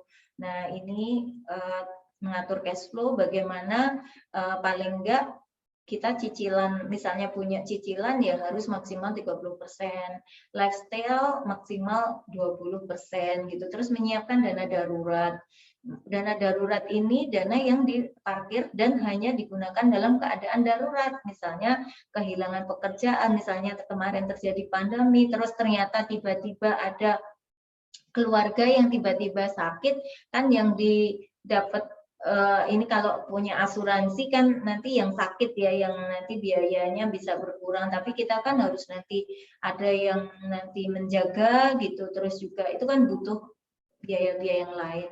Terus mempersiapkan dana pendidikan anak. Nah, ini penting gitu. Terus karena apa? Karena juga kalau kita nanti misalnya 10 tahun lagi anak kita kuliah, ternyata belum punya dana pendidikan, nanti kita kalau langsung besar gitu kan ini ya, kan kita juga banyak kebutuhan dan juga dana kita terbatas, makanya perlu menabung sedikit demi sedikit. Terus mempersiapkan dana pensiun. Pada saat kita pensiun itu semua cicilan harapannya kan sudah lunas, sehingga beban pengeluarannya lebih ringan. Dan pengeluaran saat pensiun bisa lebih besar karena faktor kesehatan dan kenaikan harga bahan pokok yang ini ya, yang setiap tahunnya kan. Nah sekarang misalnya sebelum pensiun kehidupan kita berapa, misalnya butuh 5 juta kebutuhan kita. Nah nanti saat pensiun, nah tapi kan dilihat sekarang ini kan masih ada biaya pendidikan anak. Kalau besok pensiun kan otomatis anak udah ini sendiri, udah gede-gede gitu. Nah itu kan nggak perlu, berarti kebutuhan misalnya jadinya 4 juta gitu. Nah 4 juta sekarang, kalau kita masih 20 tahun lagi pensiun, nah itu kira-kira berapa? Ini bisa nanti kita persiapkan dana pensiun. Terus yang terakhir ini memiliki asuransi. Nah ini untuk memproteksi gitu. Kalau sudah punya BPJS dan merasa cukup ya sudah gitu. Nah ini rezeki yang kita peroleh itu pasti cukup untuk hidup, tapi tidak akan pernah cukup kalau untuk gaya hidup gitu. Itu yang ini kata-kata yang terakhir dari saya gitu, yang ini memang banyak yang terjadi bahwa memang ketika kita hidup kita bisa cukup untuk hidup apa yang kita dapatkan gitu. Ya memang kalau untuk gaya hidup, nah ini ya memang kita tidak akan pernah cukup. Nah itu dari paparan dari saya ini.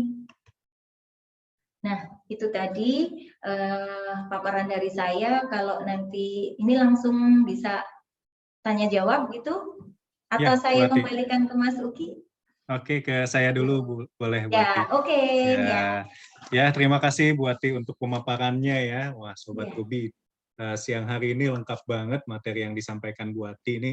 Ya, karena kalau pelaku bisnis UMKM itu keuangan usaha itu tidak bisa dipisahkan dari keuangan pribadi ya. Makanya Bu Ati tadi ya di materinya juga menyampaikan terkait perencanaan keuangan pribadi juga ya.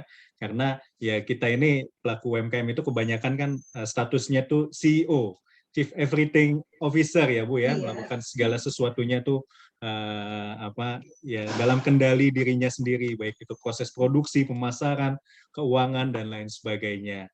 Ya menarik banget ya Sobat Ruby siang hari ini yang disampaikan sama Bu Ati tadi. Ya, jadi Bu Ati tadi selama Bu Ati pemaparan materi sudah ada beberapa pertanyaan ya di kolom chat box. Tadi Ya. sudah juga ada yang raise hand, mungkin saya bacakan dulu dari yang pertama, dari Ya. Ibu Eka Retnowati nih, jauh-jauh dari Semarang nih Bu, join di Oh iya. pelatihan Rumah BUMN Jogja. Ya, selamat datang Bu Eka. Jadi Bu Eka ini tadi ya sebenarnya sudah disampaikan juga sama Bu Ati. Dia bertanya tentang kalau kita punya usaha, apakah perlu kita menyediakan dana cadangan atau dana darurat? Dan dana cadangan itu bisa diambil dari mana? Terus berapa persen atau berapa besarannya, Bu, kira-kira? Ya. Mungkin itu, Bu, dari Bu Eka tadi. Bu, Ya. silakan, Bu. Iya, baik Bu Eka, ini dari Semarang ya. Ternyata nggak hanya di Jogja ya, rumah Ya, karena itulah BUMN Bu, itu. karena Zoom meeting itu kan memudahkan kita untuk Iya, untuk menginformasikan ke UMKM yang ada di seluruh Indonesia ya, jadi mereka Iya. bisa join juga nih Bu. Iya, iya. Iya Bu Eka, jadi untuk dana darurat itu juga penting untuk usaha gitu. Nah, memang itu diambilkan dari mana? Kalau kita sudah mempunyai laporan laba rugi, pasti kita lihat dari keuntungan kita kan nanti ada ini ya laba atau rugi gitu. Kalau rugi ya nggak bisa kita ini karena berarti kalau rugi itu menggerus modal kita gitu. Modal kita berkurang gitu. Tapi begitu itu untung gitu ya laba, nah itu bisa nanti apakah nanti bisa diprosentase nanti berapa misalnya 10% masuk dana darurat gitu. Nanti itu untuk upaya bahwa cadangan mencadangkan. Nah, ini sesuai dengan kebijakan ini. Saya karena nggak tahu skop usahanya Bu Eka, jadi kan saya nggak bisa apakah wajar kalau 10%, bisa jadi 20% gitu. Nah, itu untuk prosentase ini sangat ini ya berbeda-beda dengan usaha yang berbeda-beda karena kondisinya juga pasti berbeda-beda. Ada yang punya utang, ada yang nggak punya utang kan jadi beda gitu. Nah itu makanya kalau laporan keuangan itu penting untuk mengukur kesehatan atas usaha kita. Itu tapi yang jelas dana darurat penting Bu. Paling enggak 3 ini ya di saat kayak gini paling enggak kita punya 3 kali pengeluaran usaha kita. Jadi kan nanti kalau terjadi apa-apa paling enggak nanti ditambah gitu. Paling enggak tapi sekarang sudah punya 3 bulan ke depan paling enggak kita aman gitu. Oke. Ya, sambil nanti kalau memang surplus dalam bulan-bulan 3 bulan ke depan itu kita harus menyisihkan tetap dana darurat tadi biar nanti ke 3 bulan ke depan lagi dapat kayak gitu. Paling enggak ini biar kita sebagai owner itu aman gitu. Saya sendiri saya juga sekarang ini dengan mengelola kantor jasa akuntan saya dan juga saya punya Salvin itu saya dengan saya membangun tim gitu. Saya nggak bisa kerja sendiri gitu karena kalau kerja sendiri saya nggak bisa ngurusin semuanya gitu. Tapi begitu saya kerja tim nanti Salvin saya ada yang pegang tapi tetap kontrol ada di saya gitu. Semuanya ada produksi juga saya yang hubungan dengan ya nanti bidang makanya pakai sistem gitu. Jadi sistem itu bukan berarti sistem yang memudahkan kita untuk kontrol. Misalnya sekarang ada pameran di mana, itu nggak perlu saya yang datang ke sana kayak gitu. Itu saya udah kayak gitu. Nah itu pun saya juga belajar Bu. Belajar itu belajar dengan banyak teman, banyak kita ikut asosiasi dengan rumah BUMN ini sangat luar biasa karena juga bisa mengkayakan kita gitu. Saya juga ikut yang PLUT Sleman gitu ya. Dari situ juga akhirnya, semuanya akhirnya kita jadi ikut usaha kita itu akan maju begitu. Gitu. Kalau dari kalau untuk keuangan pribadi ya Bu, dana darurat itu kan biasanya peruntukannya misalkan kayak dia itu sumber penghasilannya dari kerja, itu mungkin kalau misalkan dia di PHK, dia bisa menggunakan dana darurat itu, atau misalkan dia ada kejadian di jalan nih nabrak seseorang atau apalah ya, dia bisa menggunakan dana darurat itu. Kalau di usaha nih peruntukannya sebenarnya buat apa sih Bu dana darurat itu? Nah, peruntukan untuk dana ini ya, dana darurat ini kan kita juga paling enggak nanti kalau, ini kadang kan pandemi kayak gini kita kan nggak ngerti ya, tiba-tiba terjadi ya, sebenarnya itu hanya ketika itu kita bisnis kita untung terus itu ya nggak apa-apa, justru kan nambah terus tuh ininya kan itu cuma dicadangkan. Nah, tapi kalau tiba-tiba ini pandemi sudah sekarang di Jogja udah level 2 gitu, otomatis. Tapi kan ini udah berapa nih? Hampir 2 tahun nih, ya kan? Yeah. Hampir 2 tahun kita merasakan kayak gitu. Kalau kita kita nggak punya dana darurat, kolaps pasti gitu. Karena udah nggak punya cadangan lain gitu. Modal terus-terusan, omset nggak naik, tapi malah turun. Banyak kita justru malah nanti akhirnya PHK. Sekarang lagi banyak sekali kasus-kasus PHK kayak gitu yang akhirnya ya karena dari pengusaha tidak bisa membayar karena memang ini, tapi malah dituntut gitu. Nah, ini banyak kasus-kasus yang terjadi kayak gitu. Saya ada yang meminta saya untuk ini menyusunkan laporan keuangannya gitu, karena kondisinya sudah pilot sebenarnya. Nah, seperti ini, hal-hal kayak gitu sebenarnya untuk cadangan yang hal-hal yang tidak terduga, yang memang atau nanti ya bisa jadi kalau ternyata pas rugi gitu ya bisa untuk mengcover ini mengcover operasional ya Bu. Tapi kalau memang nggak dicadangkan, kalau itu memang untung terus itu nggak terasa, tapi begitu nanti terjadi ya ini yang tidak diinginkan, pokoknya untuk dana darurat itu yang nggak terduga lah gitu. Ya, hal yang sifatnya force major ya Bu ya, yang kayak misalkan dulu mungkin sebelum pandemi usaha lagi enak berjalan, tiba-tiba datang COVID-19, tapi kita tidak punya cadangan uang kas ya Bu untuk operasional, ya itu penting kita punya dana darurat gitu ya Bu ya. Nah, ini Mas Uki, setelah adanya pandemi ini malah banyak yang sadar, pengusaha-pengusaha banyak yang sadar bahwa ternyata dana darurat penting sekali gitu. Iya. Oke Bu, terima kasih. Ya, jadi selanjutnya Bu tadi ada juga yang raise hand dari Kak Karsilah nih. Kak Karsilah mungkin bisa open mic Kak untuk bisa bertanya langsung kepada Bu Ati, Kak. Monggo dipersilahkan.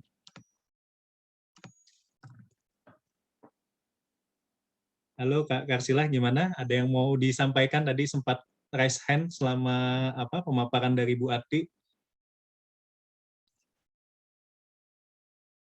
Ya mungkin sambil menunggu ya Bu ya.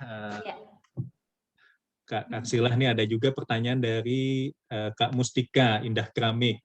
Nah, kalau misalkan usaha yang sudah berjalan nih Bu, tapi belum melakukan pencatatan maupun penyusunan laporan keuangan.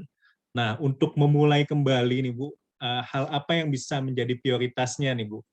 Usaha udah berjalan bertahun-tahun ya, tapi selama ini nggak catat, nggak diadministrasikan, tidak dibuat laporan keuangannya. Nah, ini mau mulai nih, mungkin ceritanya seperti itu Bu. Harus mulai dari mana awalnya yang harus dilakukan pembukuannya? Iya. Gitu, Bu. Kalau mau mulai dari mana? Ini sebenarnya pertanyaan ini banyak yang bertanya ke saya. Harus mulainya dari mana? Yang pertama, mulainya dari kita menyusun neraca awal. Neraca awal mau saat ini aja boleh gitu.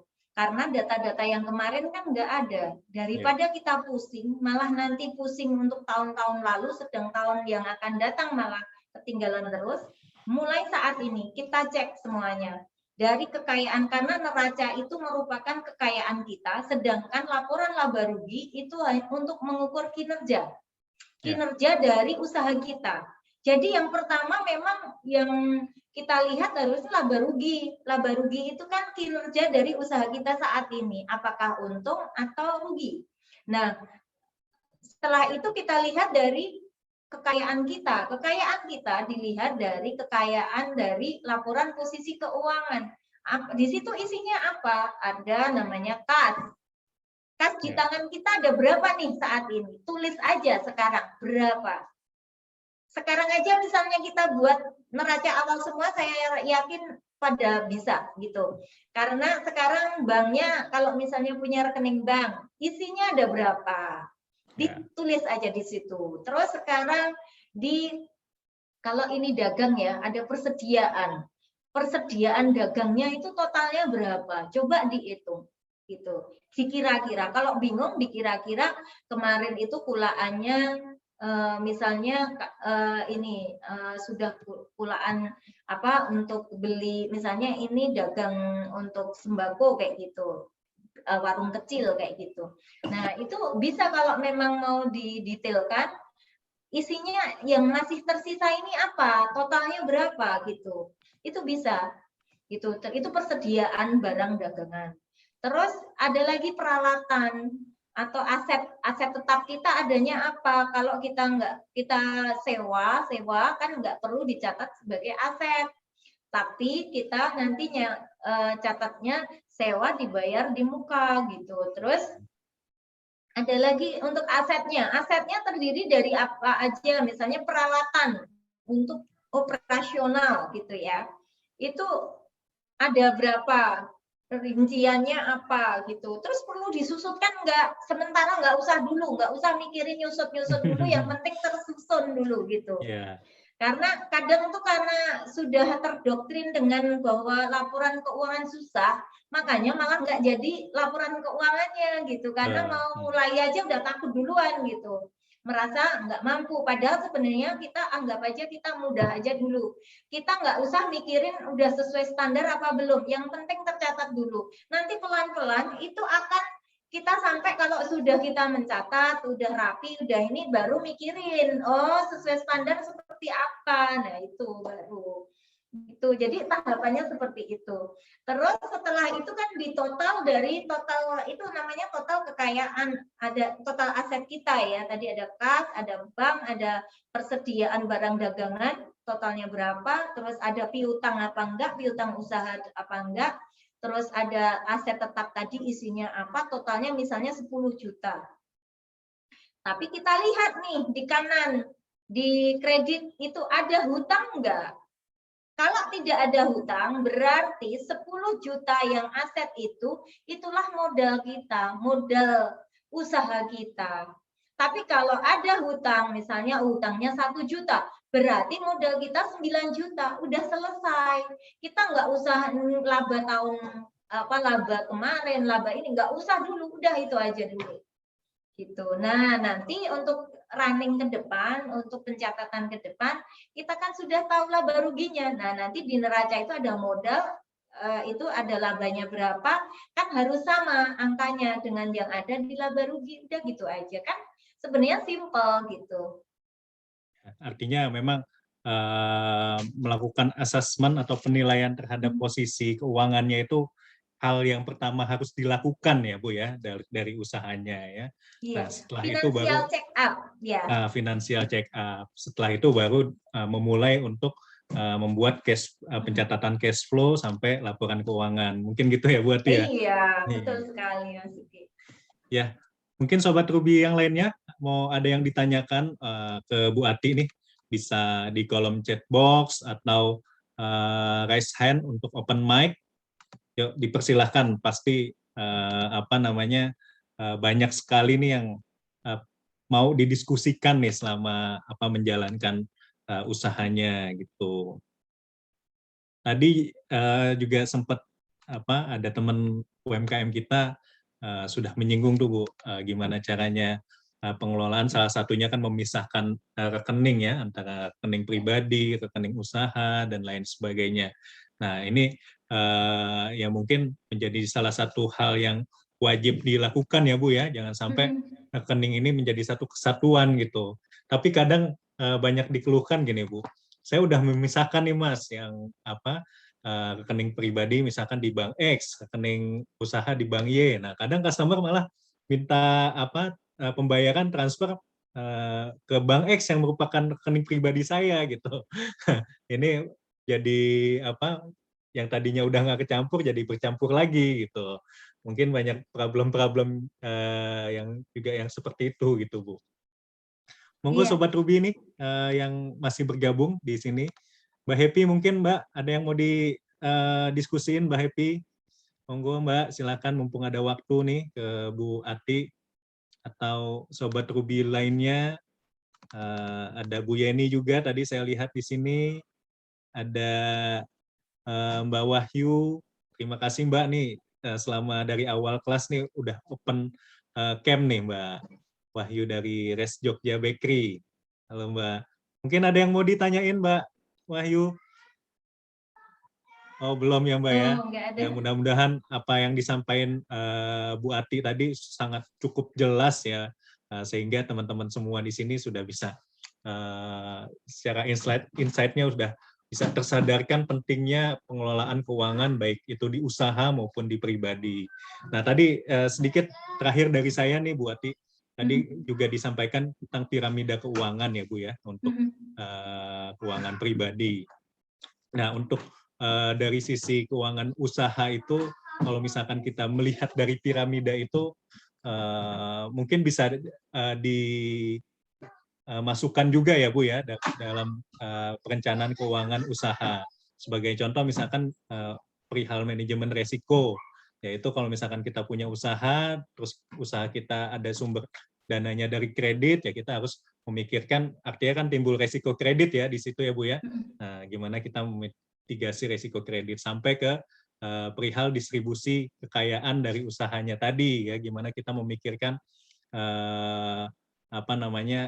untuk penerus dari usaha kita yang telah kita bangun bertahun-tahun tuh Bu. Mungkin dari Bu Ati gambarannya gimana Bu terkait dengan piramida keuangan usaha, kalau misalkan kita melihat tadi piramida keuangan pribadi Bu.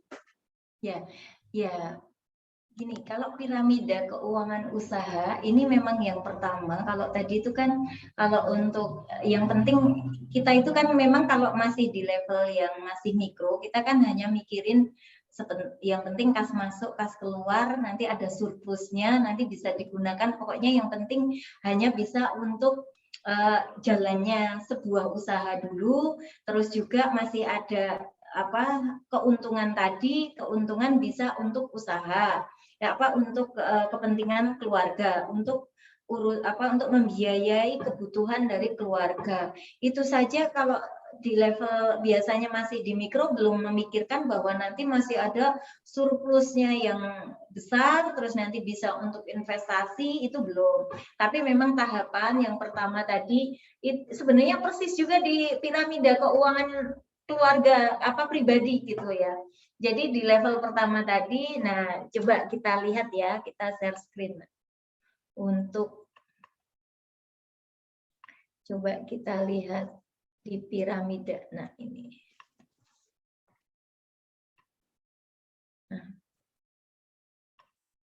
Nah ini.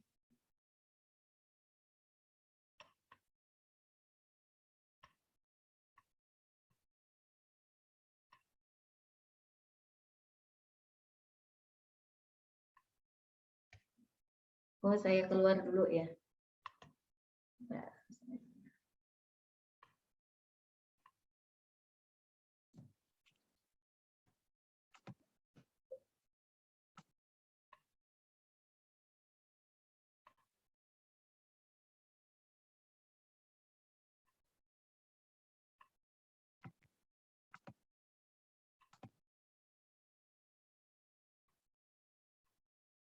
Nah, di sini ya piramida keuangan, di sini ini memang ini keuangan pribadi ya, piramida keuangan pribadi. Nah, ketika kita untuk usaha kita, ini kan memang posisi di keamanan usaha kita. Yang penting kan arus kas dan kita sudah mempunyai dana darurat. Dana darurat paling enggak ya kita semampu usaha kita dulu gitu. Kalau memang 3 bulan belum ada, bisanya 1 bulan ya nggak apa-apa gitu. Yang penting ini hanya untuk mencadangkan untuk sewaktu-waktu kalau memang kita butuh gitu. Kalau memang belum, kalau memang ya nggak masalah gitu. Tapi kan itu sebenarnya hanya untuk mencadangkan saja. Nah, ketika itu udah ada arus kas kita, usaha kita sudah istilahnya jalan lah, walaupun hanya sebatas untuk memenuhi dana darurat dan arus kasnya yang penting positif gitu. Nah, tapi begitu kita mulai berkembang, kita juga harus punya upaya ya, bagaimana ternyata kita juga relasi kita tambah banyak dan ternyata bisa memajukan usaha kita. Kita juga sudah harus mikirin nih bagaimana memanajemen resiko. Manajemen resiko kalau usaha kita apa? Nah, ketika kita usaha kan ada asuransinya juga gitu ya. Nah, nanti bisa kita cari lewat asuransi atau mau manajemen risikonya pakai apa gitu. Apakah kita akan menginvestasikan misalnya dengan emas batangan atau apa gitu. Itu hanya untuk salah satu kalau terjadi ini lebih ke arah manajemen risiko itu kan ada yang pakai asuransi, ada juga dengan model investasi sendiri, itu juga bisa, itu silahkan. Nah, ini tergantung dari kemampuan dari pengusaha itu sendiri gitu. Nanti kalau memang ada asuransi kebakaran juga ada untuk usaha kita, terus juga macam-macam yang bisa kita lakukan gitu. Terus setelah memang dana kita ada dan dari laba yang dari usaha kita ternyata berkembang terus, lah kita kan baru tahapan ya ini di keamanan usaha kita ya, kita dalam kondisi aman. Nah, nyaman itu ketika kita sudah ada surplusnya, sudah mulai banyak bisa untuk alokasi aset gitu. Alokasi aset harapannya itu juga harus kita punya tujuan keuangan usaha kita. Kita juga harus mikirin apakah nanti kita harus kita mungkin nanti tahun berapa 5 tahun lagi kita harus mempunyai cabang gitu. Nah, ketika harus mempunyai cabang kan kita juga perlu perlu modal dan juga itu perlu upaya-upaya. Nah, itu kita rencanakan gitu. Nah, itu semua antara tujuan keuangan usaha gitu ke depan seperti apa gitu. Tapi ini kan kalau sudah ini mungkin udah nggak di level mikro kalau sudah sampai ke tujuan keuangan. Karena biasanya kalau yang masih level mikro itu kita masih di sini. Masih di situ gitu ya. Untuk kebutuhan itu. Tapi nanti begitu nanti udah mulai sudah mempunyai surplus yang banyak. Nah, nanti udah di sini tuh jangan lupa. Kadang kalau di sini udah kelupaan nih. Udah pengen tetangganya beli Pajero, terus juga punya rumah yang maksudnya udah bagus saja, udah direnovasi lagi gitu biar nanti tambah mewah. Nah, ini kan gaya hidup kalau kayak gini. Nah, ini harusnya kita tetap justru bagaimana kita bisa melipat gandakan dari semua laba yang sudah kita dapatkan tadi. Jadi semakin bisnis kita semakin besar. Nah, ketika bisnis kita semakin besar, harapannya nanti itu sampai kebebasan finansial yang nanti sudah kita tinggal bagaimana mendistribusikan kekayaan. Nah, itu baru boleh kita pasif income. Kalau sudah pasif income boleh mau untuk digunakan untuk apa-apa gitu. Tapi kalau kapan kita mau menikmati kan kita upayanya. Nah, sekarang ini kita kan punya planning gitu. Makanya kita tujuan kita ya boleh senang-senang tapi berapa persennya gitu. Ini tergantung dari kemampuan dari teman-teman semua begitu. Oke, Bu Ati. Begitu sih saya rasa, Mas Uki dan Sobat Ruby.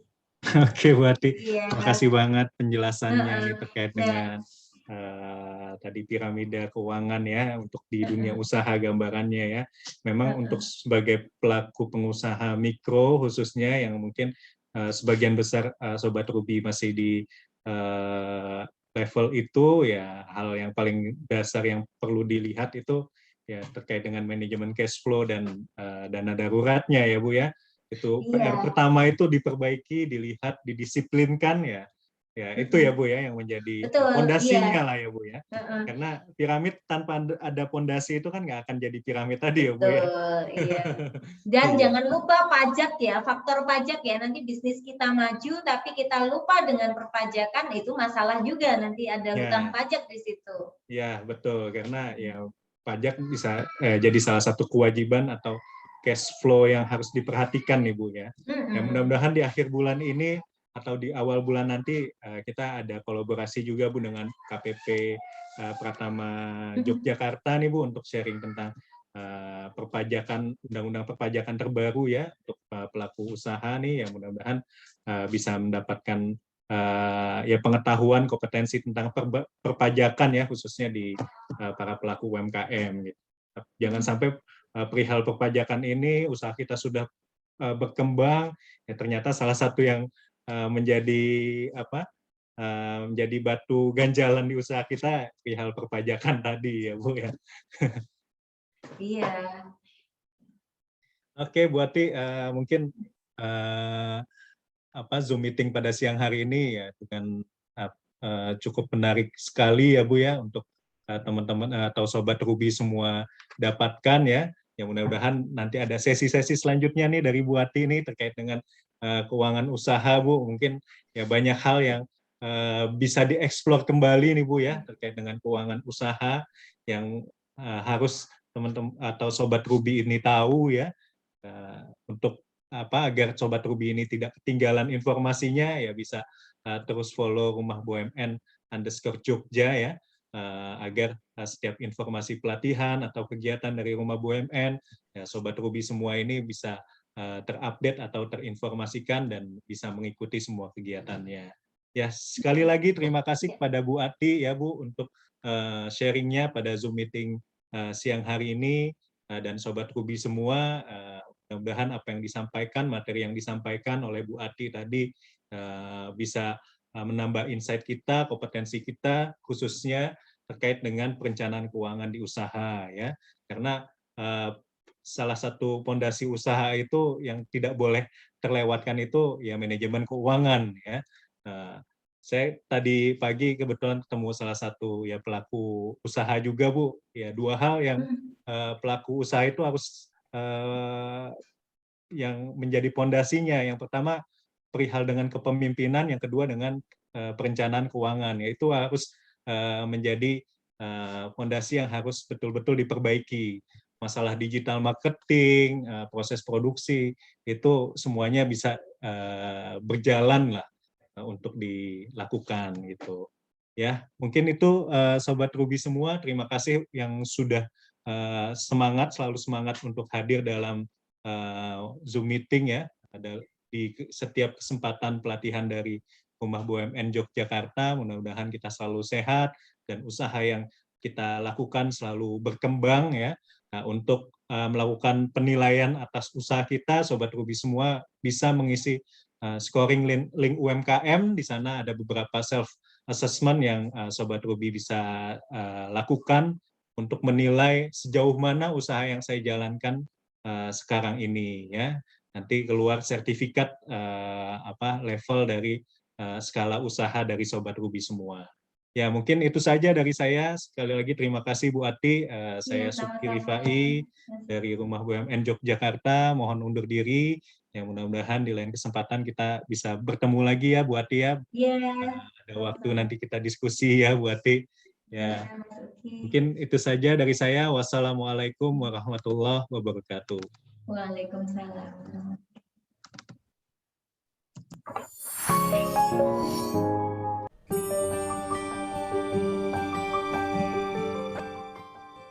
Seiring dengan tekad Kementerian BUMN untuk lebih memperkaya perannya di seluruh Indonesia, sebagai wujud nyata eksistensi BUMN untuk Indonesia maju bagi UMKM serta talenta milenial unggul. Rumah BUMN berperan dalam pengembangan UMKM. Rumah BUMN juga berperan mengajak dan membina milenial untuk menjadi entrepreneur unggul. Co-working space, informasi tanggap bencana, program kemitraan dan KUR, kredit usaha rakyat, kini telah hadir dengan kolaborasi antar BUMN yang bersinergi lebih erat, terpadu, dan tiada henti untuk kemajuan negeri.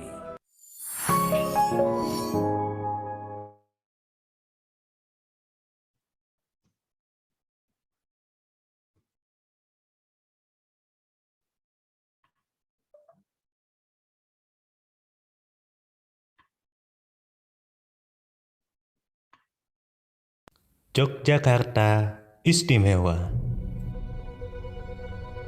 Tempat di mana banyak rindu dan mimpi tercipta.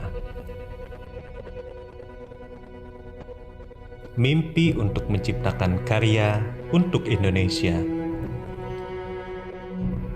Mimpi untuk terus tumbuh, meraih kesuksesan.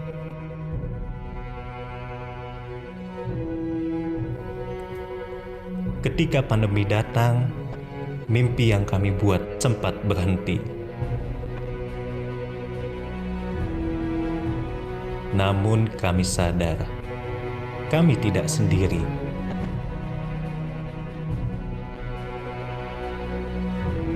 Rumah BUMN hadir bersama kami. Di sini kami mengembangkan diri. Di sini kami saling berdiskusi, mencari jalan keluar bersama.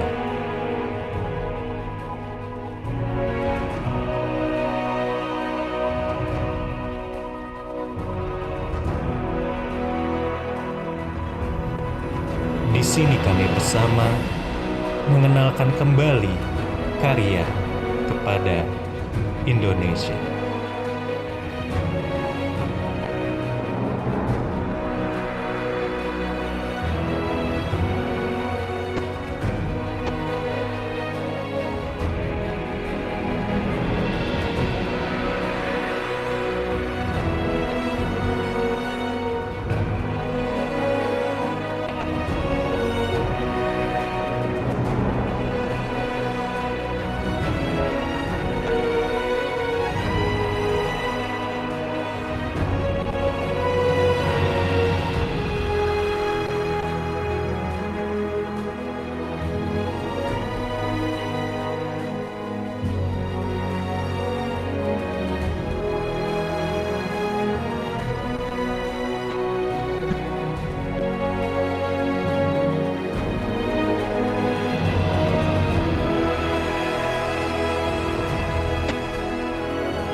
Bersama Rumah BUMN, UMKM semakin kuat, semakin hebat.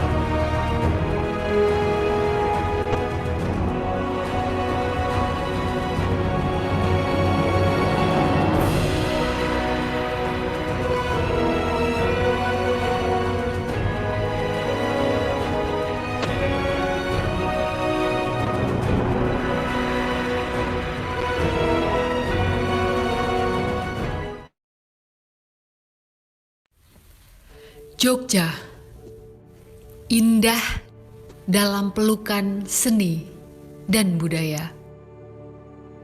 Cahaya keemasan yang mempesona, berpadu dalam langit yang elok dan menawan. Warna keemasan seperti menggoreskan senyum kebahagiaan. Dengan makanan khas berselera, banyak musisi, seniman, dan tak lupa para UMKM. Salah satunya Abon Daun Emas. Assalamualaikum warahmatullahi wabarakatuh. Nama saya Ibu Anis Riyati Primastuti. Saya owner dari Home Industri Aneka Olahan Abon dengan merek Daun Emas. Kenapa saya memilih Daun Emas sebagai brand saya? Karena di sini orang sering menganggap atau menyepelekan daun. Pernah mendengar istilah emang mau dibayar pakai apa? Pakai daun. Tapi ketika daun sudah berwujud menjadi emas, pasti setiap orang ingin memilikinya. Dalam arti begini, saya ingin melakukan satu pekerjaan yang sederhana, tapi bisa menghasilkan sesuatu yang luar biasa atau seperti gold. Abon Daun Emas awal produksi atau berdiri pada tahun 2012. Waktu itu kami memproduksi 2 macam abon saja, yaitu abon ayam dan abon sapi. Namun seiring dengan berjalannya waktu, kami melihat banyak sekali potensi alam di sekitar rumah saya yang belum teroptimalkan. Terutama di sini saya melihat untuk jantung pisang dan buah kluwih.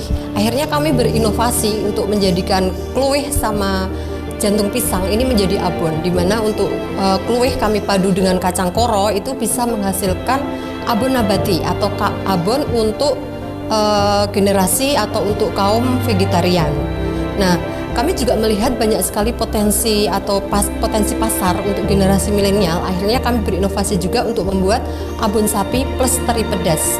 Kemudian kami juga melihat untuk MPASI atau untuk makanan pendamping ASI, di mana di situ bayi membutuhkan banyak nutrisi. Akhirnya kami berinovasi untuk menciptakan abon bayi, di mana kelebihannya tidak menggumpal atau tidak bikin tersedak dan bisa larut dengan bubur.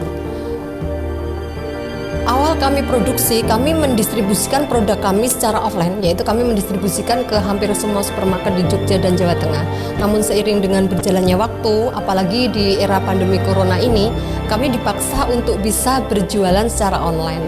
Melalui support dari BRI, di mana kami diberi kesempatan untuk mengikuti beberapa pelatihan online, akhirnya kami bisa berjualan secara online, yaitu di beberapa marketplace. Kemudian kami juga berjualan atau berpromosi di Google My Business. Kemudian kami juga berjualan di Instagram, di Facebook, dan juga di beberapa WA group. Unique selling dari produk abon daun emas, selain kami dibuat dari bahan-bahan yang sangat berkualitas, kami juga dibuat dari bahan yang alami tanpa bahan pengawet, non MSG, kemudian dari buah dan daging yang segar. Secara pengolahan, kami melakukan pengolahan sesuai dengan standar SOP pengolahan pangan. Kemudian produk kami juga bisa dikonsumsi oleh hampir semua usia, dari usia 8 bulan plus sampai dengan ke usia lansia. Dan ada kelebihan lagi, yaitu untuk kaum vegetarian. Kami mengucapkan terima kasih yang tak terhingga untuk BRI yang selama ini sudah sangat mensupport saya, terutama dari segi permodalan, kemudian dari segi disiplin ilmu, karena kami diberi kesempatan untuk menjadi 30 peserta Brinkubator, di mana di situ kami betul-betul ditempa atau dididik secara mindset bisnis kami betul-betul dirubah, sehingga apa yang diberikan oleh coach yang berkompeten bisa kami praktekkan dalam kehidupan berproduksi kami sehari-hari. Tak lupa juga kami mengucapkan terima kasih kepada Rumah BUMN yang sudah memberikan support kepada kami, baik untuk ikut pelatihan ataupun beberapa event atau pameran, baik itu secara offline maupun online. Harapan saya untuk kuliner Indonesia ini semakin mendunia, dengan ciri khas masakan Indonesia bisa digemari dan bisa disukai oleh hampir semua kalangan di seluruh dunia. Begitu juga untuk abon daun emas.